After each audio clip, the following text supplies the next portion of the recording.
The Asari were the first species to discover the Citadel. When the Solarians arrived, it was the Asari who proposed the establishment of the Citadel Council to maintain peace throughout the galaxy. Since then, the Asari have served as the mediators and centrists of the Council. An all-female race, the Asari reproduce through a form of parthenogenesis. They can attune their nervous system to that of another individual of any gender and of any species to reproduce. This capability has led to the unseemly and inaccurate rumors about Asari promiscuity. Asari can live for over 1,000 years, passing through 3 stages of life. In the maiden stage, they wander restlessly, seeking new knowledge and experience. When the matron stage begins, they meld with interesting partners to produce their offspring. This ends when they reach the matriarch stage, where they assume the roles of leaders and counselors. The second species to join the Citadel, the Solarians, are warm-blooded amphibians with a hyperactive metabolism. Solarians think fast, talk fast, and move fast. To Solarians, other species seem sluggish and dull-witted. Unfortunately, their metabolic speed leaves them with a relatively short lifespan. Solarians over the age of 40 are a rarity. The Solarians were responsible for advancing the development of the primitive Krogan species to use as soldiers during the Rachni Wars. They were also behind the creation of the genophage bioweapon the Turians used to quell the Krogan rebellions several centuries later. Solarians are known for their observational capability and non-linear thinking. This manifests as an aptitude for research and espionage. They are constantly experimenting and inventing, and it is generally accepted that they always know more than they are letting on. Roughly 1,200 years ago, the Turians were invited to join the Citadel Council to fulfill the role of galactic peacekeepers. The Turians have the largest fleet in Citadel space, and they make up the single largest portion of the Council's military forces. As their territory and influence has spread, the Turians have come to rely on the Solarians for military intelligence and the Asari for diplomacy. Despite a somewhat colonial attitude towards the rest of the galaxy, the ruling hierarchy understands they would lose more than they would gain if the other 2 races were ever removed. Turians come from an autocratic society that values discipline and possesses a strong sense of personal and collective honor. There is lingering animosity between Turians and humans over the First Contact War of 2157, which is known as the Relay 314 incident to the Turians. Officially, however, the 2 species are allies, and they enjoy civil, if cool, diplomatic relations. 50,000 years ago, the Protheans were the only spacefaring species in the galaxy. They vanished in a swift galactic extinction. Only the legacy of their empire remains. They are believed to have built the mass relays and the Citadel, which have allowed numerous species to explore and expand throughout the galaxy. Prothean ruins are found on worlds across the galaxy. While surprisingly intact for their age, functioning examples of Prothean paleotechnology are rare. Time and generations of looters have picked their dead cities and derelict stations clean. Some believe the Protheans meddled in the evolution of younger races. The Hanar homeworld of Kaje, for example, shows clear evidence of former Prothean occupation. The presence of a former Prothean observation post on Mars has caused a rebirth of interventionary evolutionists among humans. These individuals believe the god myths of ancient civilizations are misremembered encounters with aliens. In the early 2160s, the Alliance began aggressive colonization of worlds in the Skyllian Verge, much to the dismay of the Batarians, who had been developing the region for several decades. In 2171, the Batarians petitioned the Council to declare the Verge a zone of Batarian interest. The Council refused, however, declaring unsettled worlds in the region open to human colonization. In protest, the Batarians closed their Citadel embassy and severed official diplomatic relations with the Council, effectively becoming a rogue state. They instigated a proxy war in the Verge by funneling money and weapons to criminal organizations, urging them to strike at human colonies. Hostilities peaked with the Skyllian Blitz of 2176, an attack on the human capital of Elysium by Batarian-funded pirates and slavers. In 2178, the Alliance retaliated with a crushing assault on the moon of Torfin, long used as a staging base by Batarian-backed criminals. In the aftermath, the Batarians retreated into their own systems and are now rarely seen in Citadel space. Living beyond the Omega-4 mass relay in the Terminus systems, the mysterious Collector species is glimpsed so rarely as to be taken for a myth by most in galactic society. In reality, Collectors are human-sized insectoid bipeds and can resemble massive winged beetles. They are a terrifying force in the galaxy, responsible for the murder of hundreds of thousands. Collectors generate permanent stasis fields around themselves, creating nightmarish red-shifted energy fields.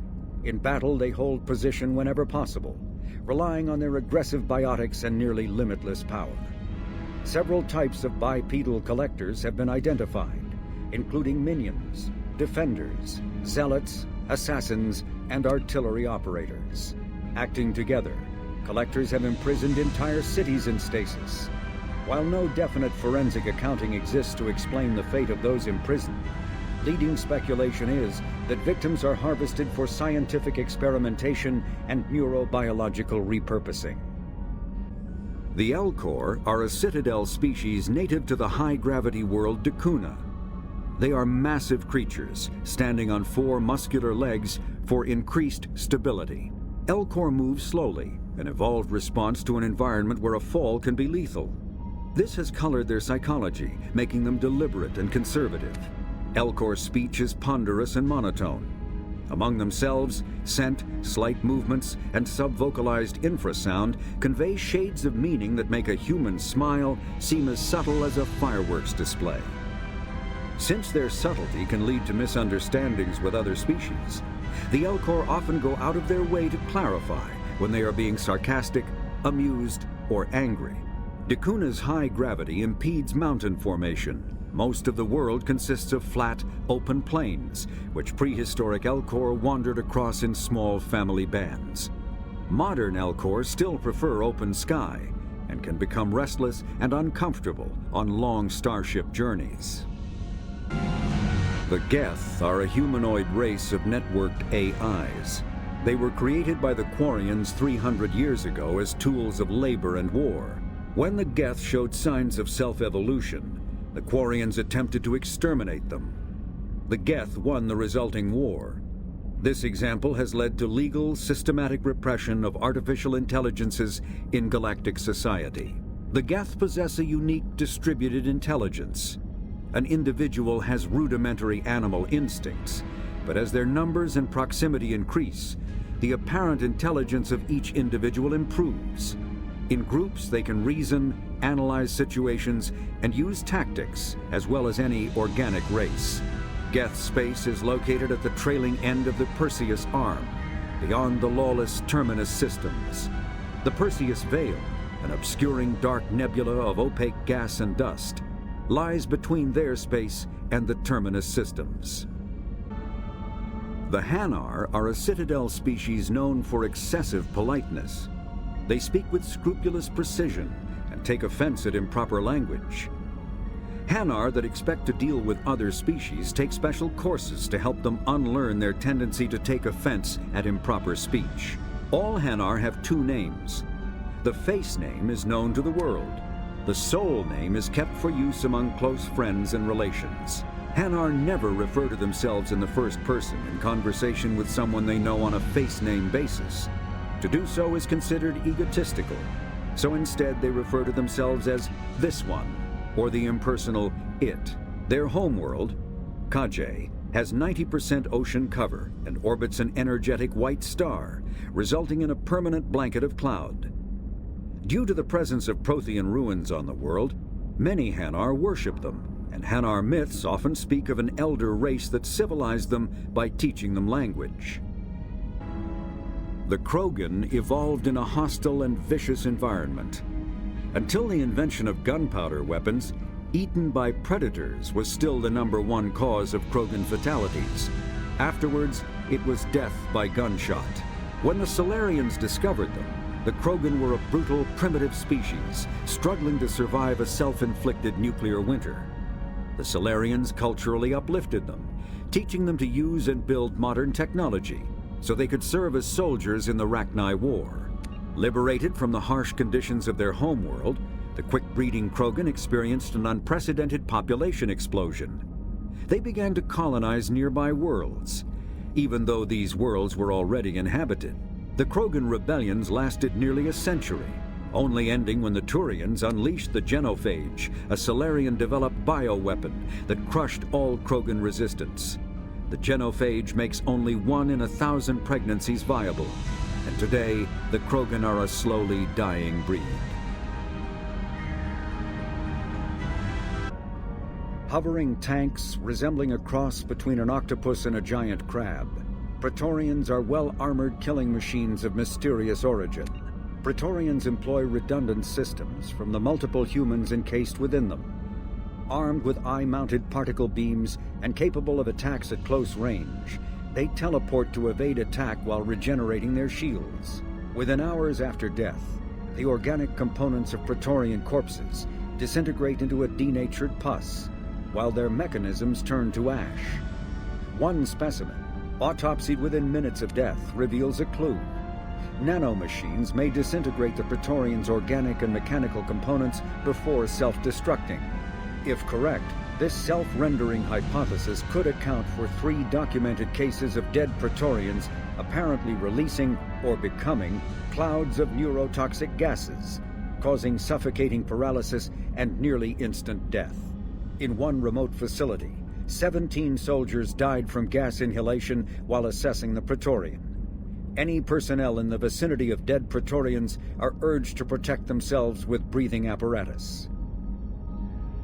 Driven from their home system by the Geth nearly 3 centuries ago, most Quarians now live aboard the migrant fleet, a flotilla of 50,000 vessels ranging in size from passenger shuttles to mobile space stations. Home to 17 million Quarians, the flotilla understandably has scarce resources. Because of this, each Quarian must go on a rite of passage known as the pilgrimage when they come of age. They leave the fleet and only return once they have found something of value they can bring back to their people. Other species tend to look down on the Quarians for creating the Geth and for the negative impact their fleet has when it enters a system. This has led to many myths and rumors about the Quarians, including the belief that underneath their clothes and breathing masks, they are actually cybernetic creatures, a combination of organic and synthetic parts. A myth common to several cultures in the galaxy, Reapers were imagined to be space monsters who consumed entire stars. Archaeologists and mythologists attempting to uncover sources for such myths have yielded little, except interstellar religious themes of all-consuming devils common to primitive cultures. Reaper indoctrination is an insidious means of corrupting organic minds, reprogramming the brain through physical and psychological conditioning, using electromagnetic fields, infrasonic and ultrasonic noise, and other subliminal methods. The Reaper's resulting control over the limbic system leaves the victim highly susceptible to its suggestions. Organics undergoing indoctrination may complain of headaches and buzzing or ringing in their ears. As time passes, they have feelings of being watched and hallucinations of ghostly presences. Ultimately, the Reaper gains the ability to use the victim's body to amplify its signals, manifesting as alien voices in the mind. Indoctrination can create perfect deep cover agents. The Reaper's suggestions can manipulate victims into betraying friends, trusting enemies, or viewing the Reaper itself with superstitious awe. Should a Reaper subvert a well-placed political or military leader, the resulting chaos can bring down nations. Long-term physical effects of the manipulation are unsustainable.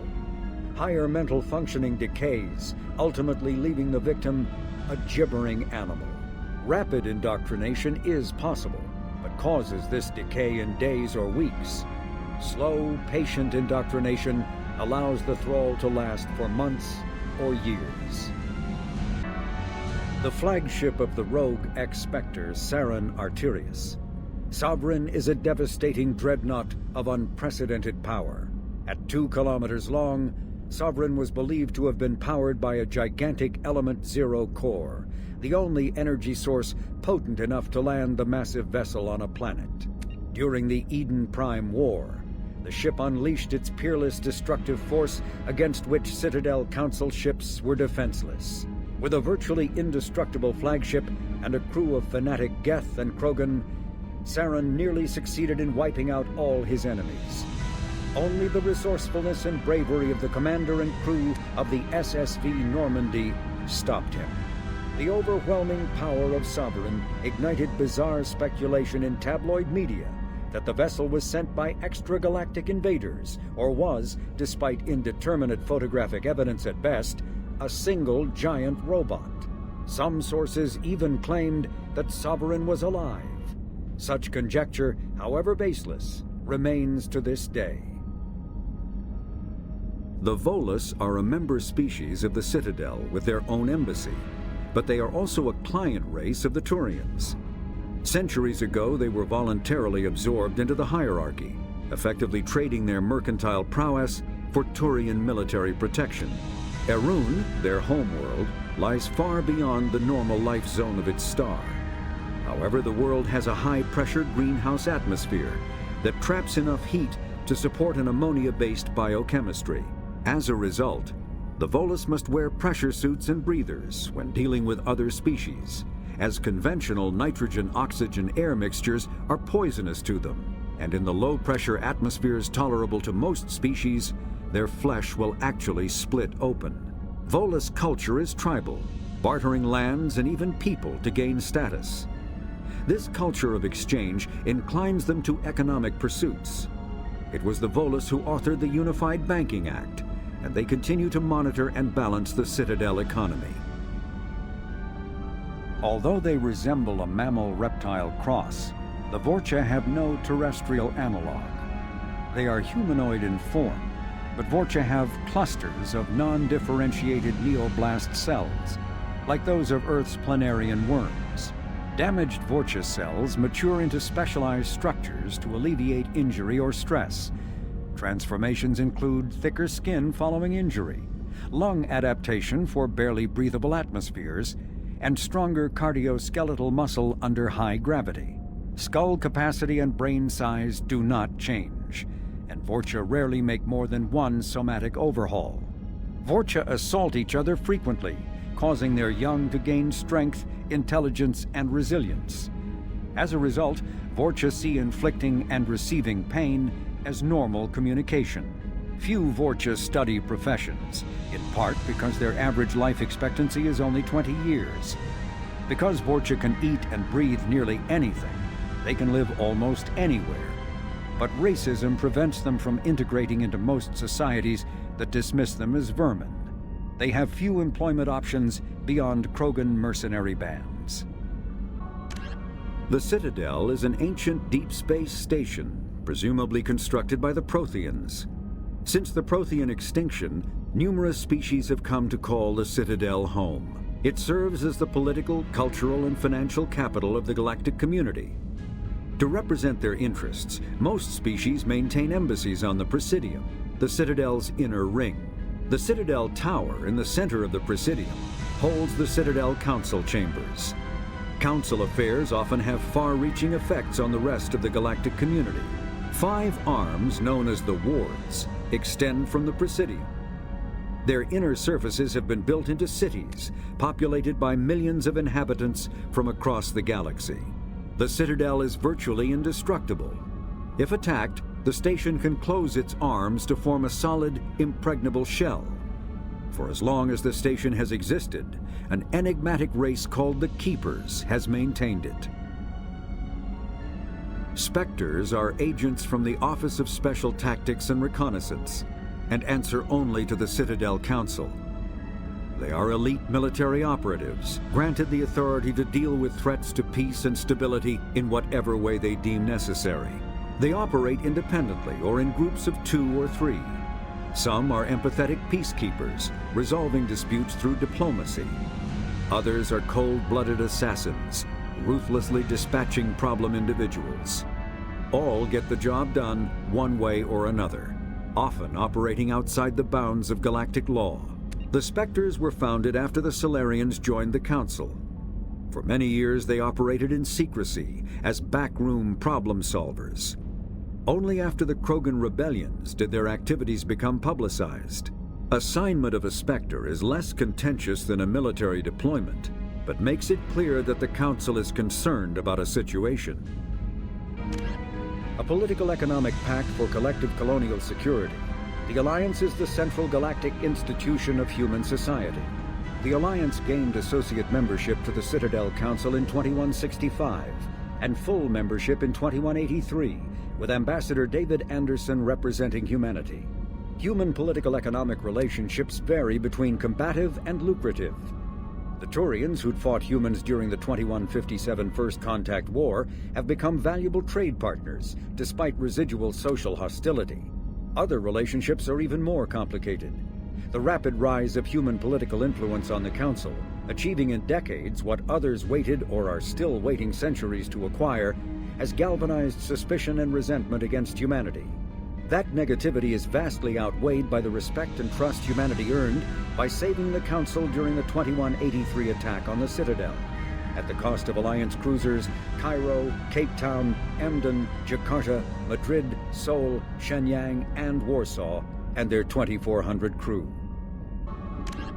Immediately following the First Contact War, an anonymous extranet manifesto warned that an alien attempt at human genocide was inevitable. The manifesto called for an army, a Cerberus, to guard against invasion through the Charon Relay. Derided as survivalist rhetoric written by an elusive man, the manifesto and its anonymous author soon fell off the media radar. But in 2165, terrorists stole antimatter from the SSV Geneva. The sole figure arrested named his sponsor Cerberus. Throughout the 2160s and 2170s, alleged Cerberus agents assassinated politicians, sabotaged starships bearing Ezo, and conducted nightmarish experiments on aliens and humans.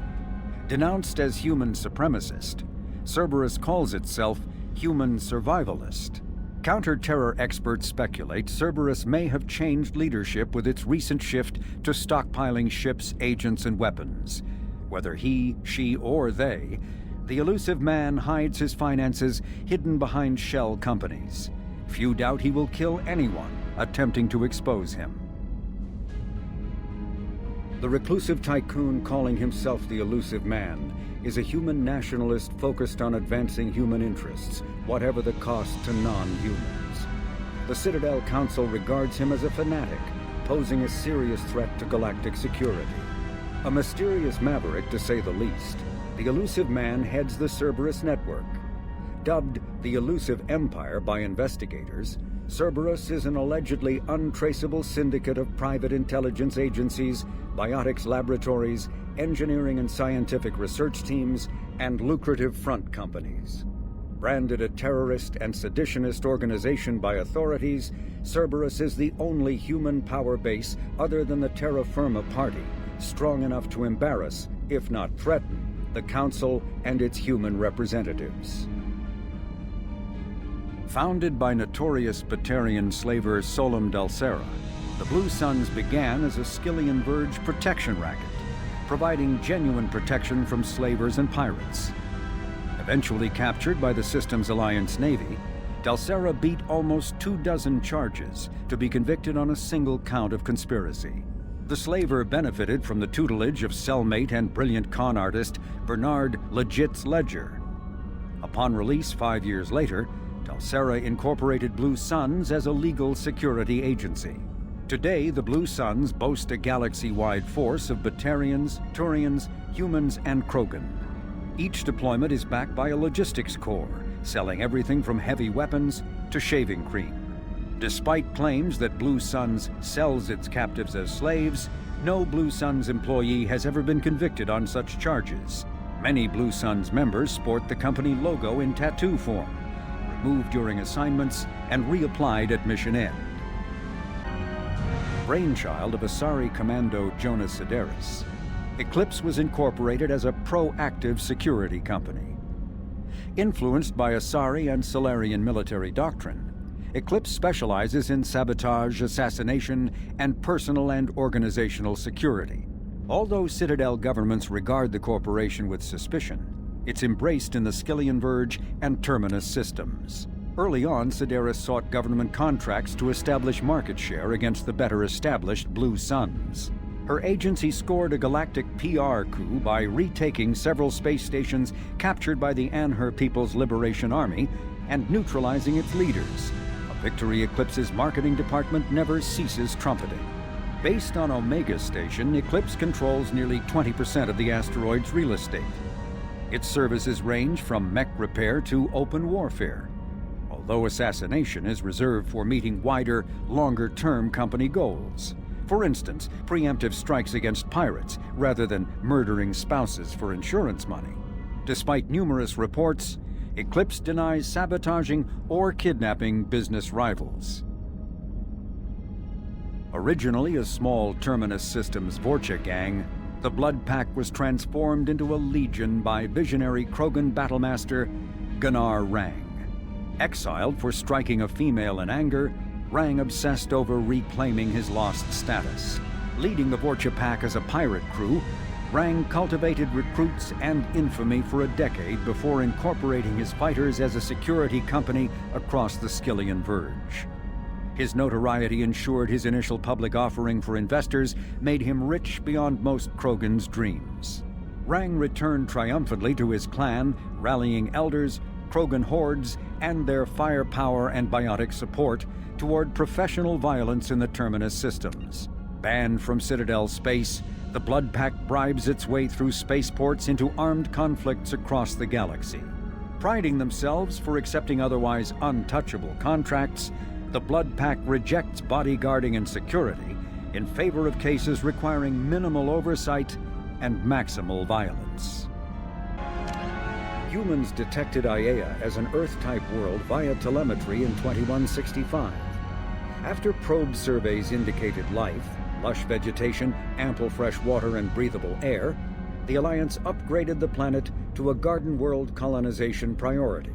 Commanded by Captain Ronald Taylor, the crew of Alliance survey vessel Hugo Gernsback made planetfall on the jungle world in 2173.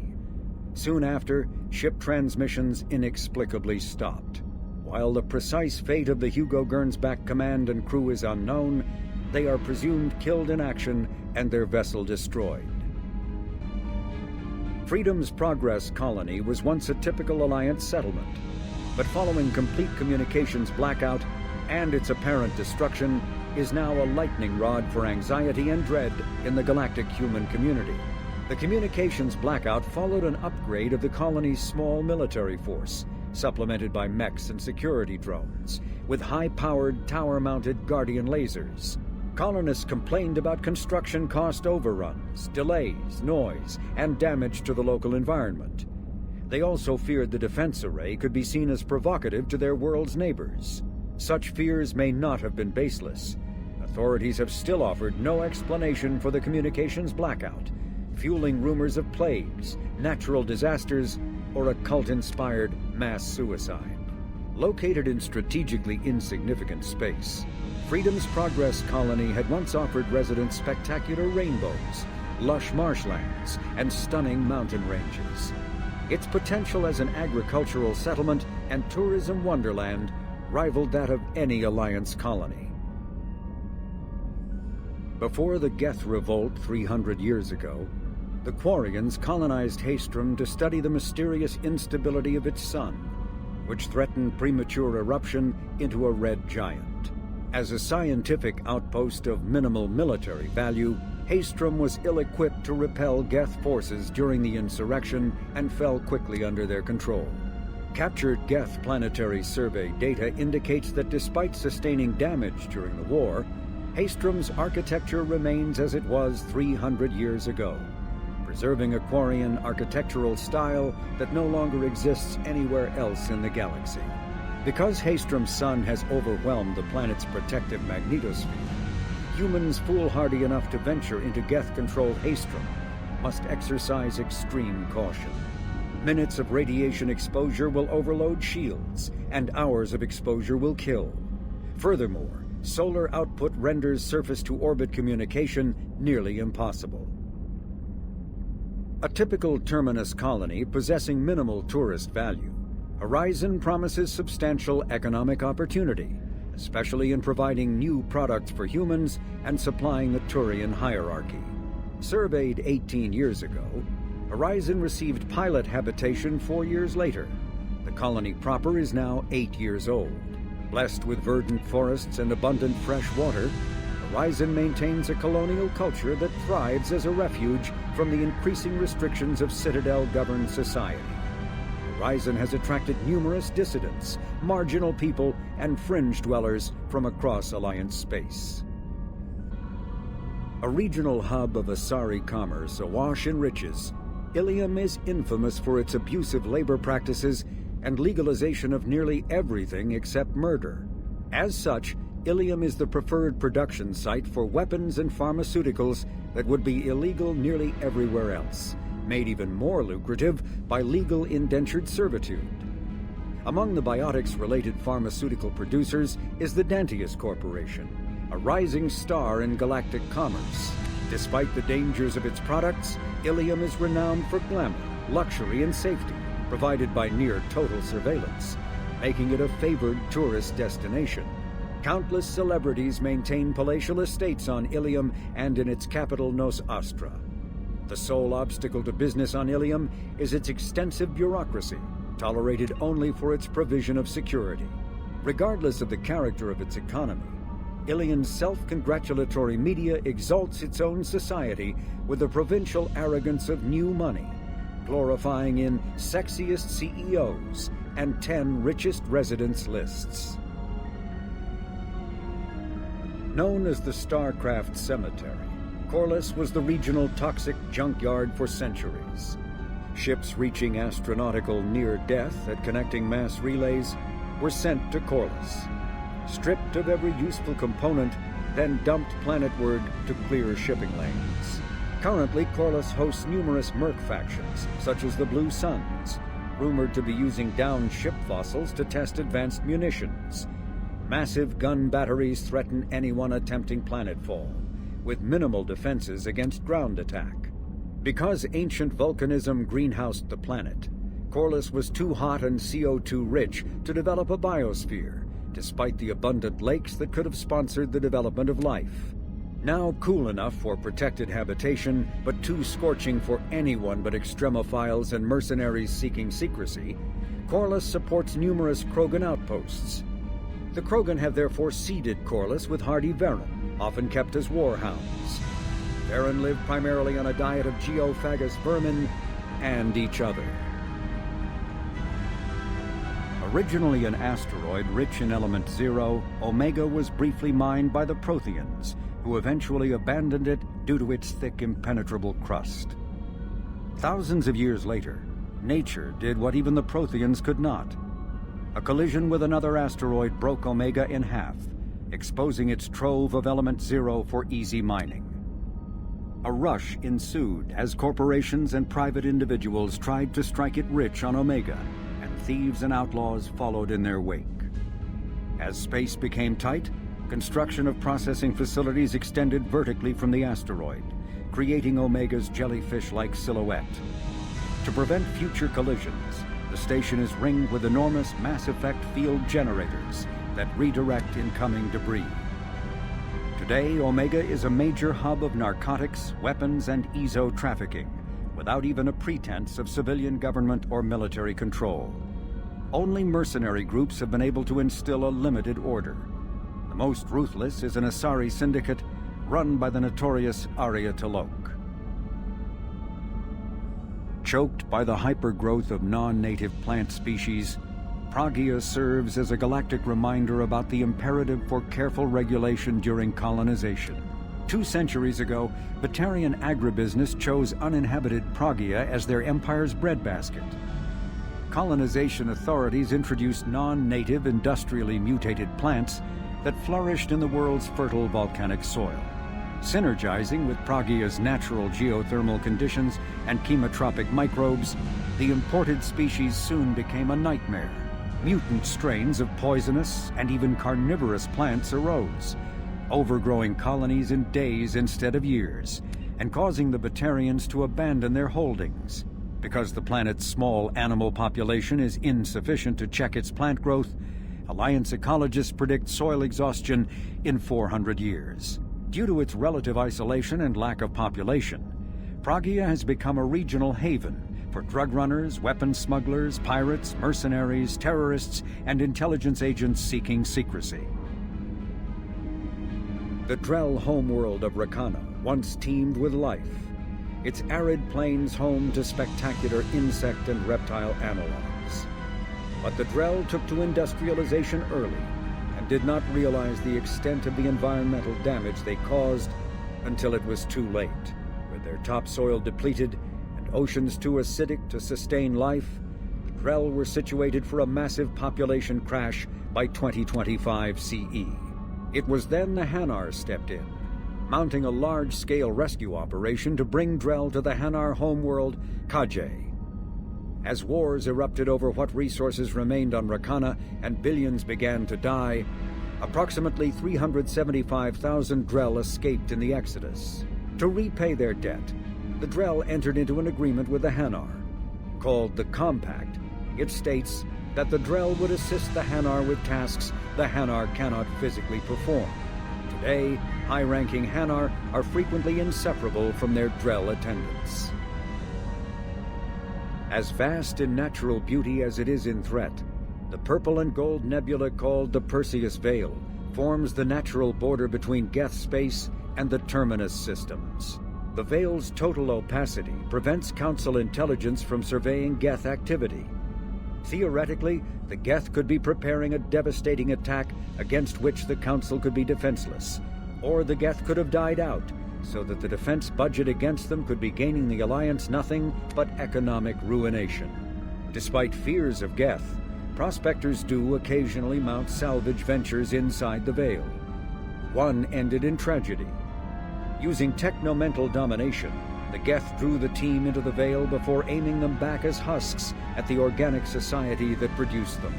A leaked-classified Spectre report claims that the Dreadnought Sovereign, commanded by ex-Spectre Sarin Arterius and crewed by Geth, hid near the Veil before initiating the 2183 Citadel attack. The Krogan homeworld boasts extreme temperatures, virulent diseases, and vicious predatory fauna.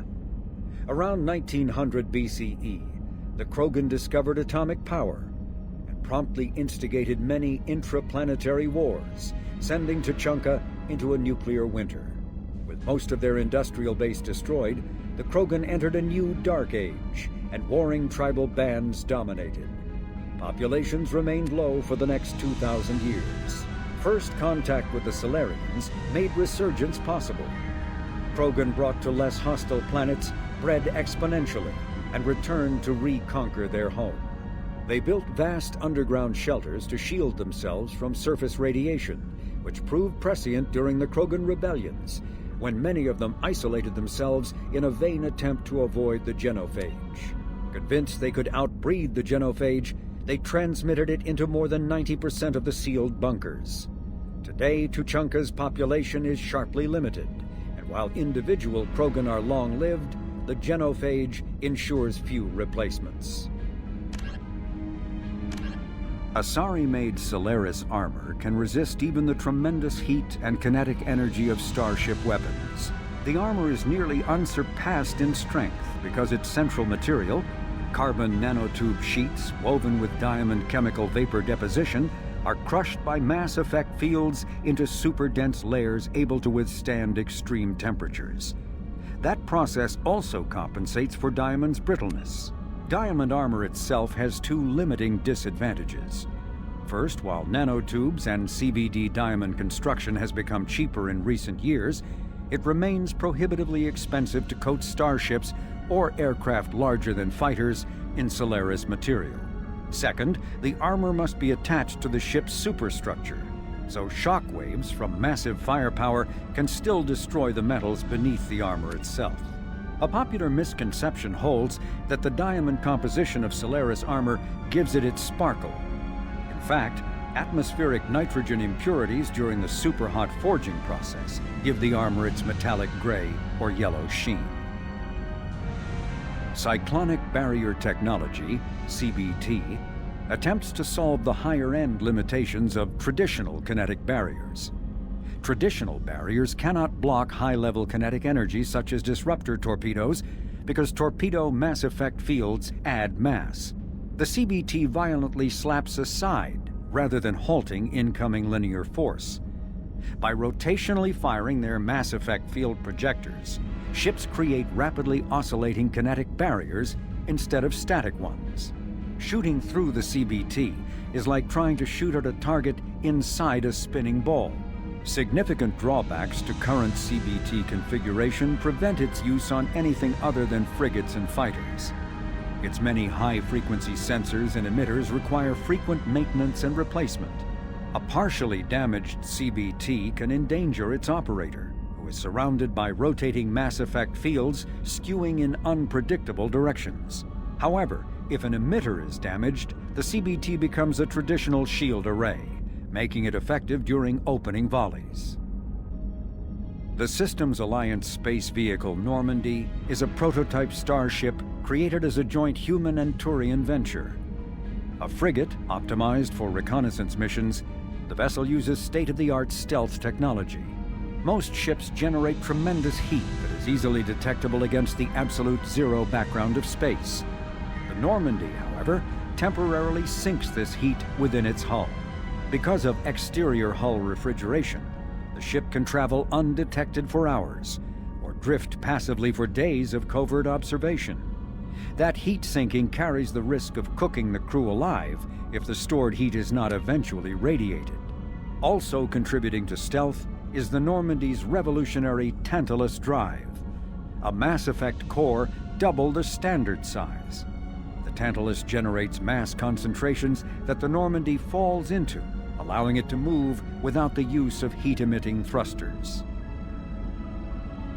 With elaborate secrecy, Cerberus labored for years to build a new, superior Normandy. The vehicle's many alterations produced a craft nearly double the original size, requiring an even larger Tantalus drive core to compensate. The new Normandy features greater space in living quarters, research laboratory, observation deck, and cargo bay. Its shuttle can make landings the Normandy cannot attempt. In addition to tight beam communicators, Normandy's Quantum Entanglement Communicator, QEC, provides instantaneous contact with the elusive man. The Enhanced Defense Intelligence AI coordinates many of the ship's combat functions, assisting and even supplanting human piloting. Potential upgrades are numerous. The airframe could support additional armor and an axial mass accelerator. The thrusters could support recent advances in fuel technology beyond H2O2 chemical rockets. And the hull can mount double the standard number of kinetic barrier projectors, leaving space for stronger shields, easily sustainable via the new ESO drive core. Following the Battle of the Citadel, human and Turian volunteers conducted a massive 3-month recovery effort to clear the station's orbit of debris. Secretly, the Turian Office of Technological Reconnaissance volunteers were technology recovery specialists, salvaging the main weapon of the Geth flagship Sovereign and large amounts of its valuable Element Zero core. Contrary to popular belief, Sovereign's main gun was not a directed energy weapon. Rather, its massive Element Zero core powered an electromagnetic field suspending a liquid iron-uranium-tungsten alloy that shaped into armor-piercing projectiles when fired. The jet of molten metal, accelerated to a fraction of the speed of light, destroys targets by impact force and irresistible heat. Only 11 months after the battle, the Turians produced the Thanix, their own miniaturized version of Sovereign's gun. The Thanix can fire reliably every 15 seconds, rivaling a cruiser's firepower, but mountable on a fighter or frigate. The Systems Alliance UT-47 drop shuttle landing craft holds 12 soldiers in a cramped, uncomfortable cargo bay and 2 more in the cockpit. Officially named the Kodiak, the drop shuttle is better known to Alliance Marines as the combat cockroach due to its appearance and durability. The vehicle's robust environmental sealant technology exposes few vulnerable parts to the elements. First tested in the sulfuric acid clouds and extreme temperatures of Venus, the Kodiak can land in hard vacuum, high pressure, and temperatures from near absolute zero to over 900 degrees Celsius. A true contragravitic vehicle, the Kodiak's substantial Element Zero core allows flight by entirely countering the vehicle's mass. Its small thrusters are for directional control only. So if the mass effect field fails, the vehicle becomes a proverbial 3 million credit coffin. The unarmed shuttle forgoes weaponry space for active masking, electronic countermeasures, and a robust kinetic barrier system, ideal for dropping troops undetected. Biotics is the ability of rare individuals to manipulate dark energy and create mass effect fields through the use of electrical impulses from the brain. Intense training and surgically implanted amplifiers are necessary for a biotic to produce mass effect fields powerful enough for practical use. The relative strength of biotic abilities varies greatly among species and with each individual. There are 3 branches of biotics.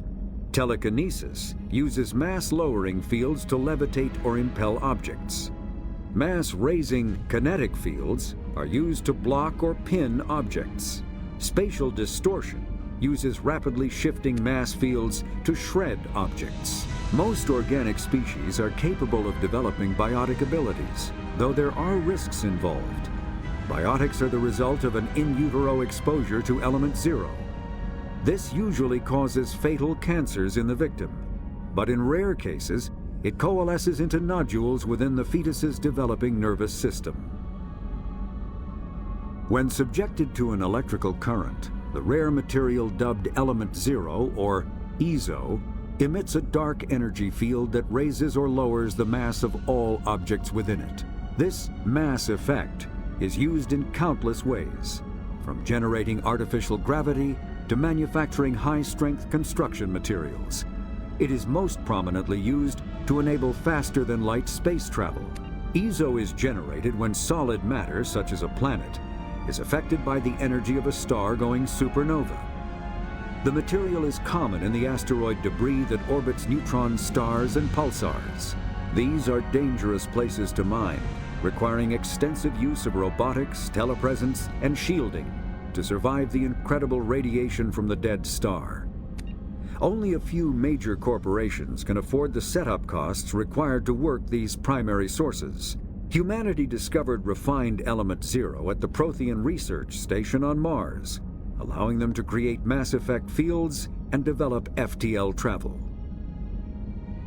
Element Zero can increase or decrease the mass of a volume of space-time when subjected to an electrical current. With a positive current, mass is increased. With a negative current, mass is decreased. The stronger the current, the greater the magnitude of the dark energy mass effect. In space, low-mass fields allow FTL travel and inexpensive surface-to-orbit transit. High-mass fields create artificial gravity and push space debris away from vessels. In manufacturing, low-mass fields permit the creation of evenly blended alloys, while high-mass compaction creates dense, sturdy construction materials. The military makes extensive use of mobility-enhancing technologies, with mass effect utilizing fighting vehicles standard frontline issue in most military forces. Mass effect fields are also essential in the creation of kinetic barriers or shields to protect against enemy fire. Mass relays are feats of Prothean engineering advanced far beyond the technology of any living species. They are enormous structures scattered throughout the stars and can create corridors of virtually mass-free space, allowing instantaneous transit between locations separated by years or even centuries of travel using conventional FTL drives. Primary mass relays can propel ships thousands of light years, often from one spiral arm of the galaxy to another. However, they have fixed one-to-one connections. A primary relay connects to one other primary relay and nowhere else. Secondary relays can only propel ships across a few hundred light years. However, they are omnidirectional. A secondary relay can send a ship to any other relay within its limited range. There are many dormant primary relays whose corresponding twins have not yet been located. These are left inactive until their partner is charted, as established civilizations are unwilling to blindly open a passage that might connect them to a hostile species. Omni-tools are handheld devices that combine a computer microframe, sensor analysis pack, and manufacturing fabricator. Versatile and reliable, an Omni-tool can be used to analyze and adjust the functionality of most standard equipment, including weapons and armor, from a distance. The fabrication module can rapidly assemble small three-dimensional objects from common reusable industrial plastics, ceramics, and light alloys. This allows for field repairs and modifications to most standard items, as well as the reuse of salvaged equipment. Omni-tools are standard issue for soldiers and first-in colonists. The Collector's particle beam weapon is strangely crafted, possessing few moving parts, lacking any obvious means for disassembly, and containing organic parts. The amount of energy required to create a destructive beam is several orders of magnitude more than the energy required to launch a physical projectile at high velocity via a mass effect field. Lacking any clear ammunition or fuel source, the device likely uses heat sinks or compensators to maintain firing during sustained combat. Current Cerberus efforts to understand the technology and replicate it have failed. Medigel is a common medicinal salve used by paramedics, EMTs, and military personnel.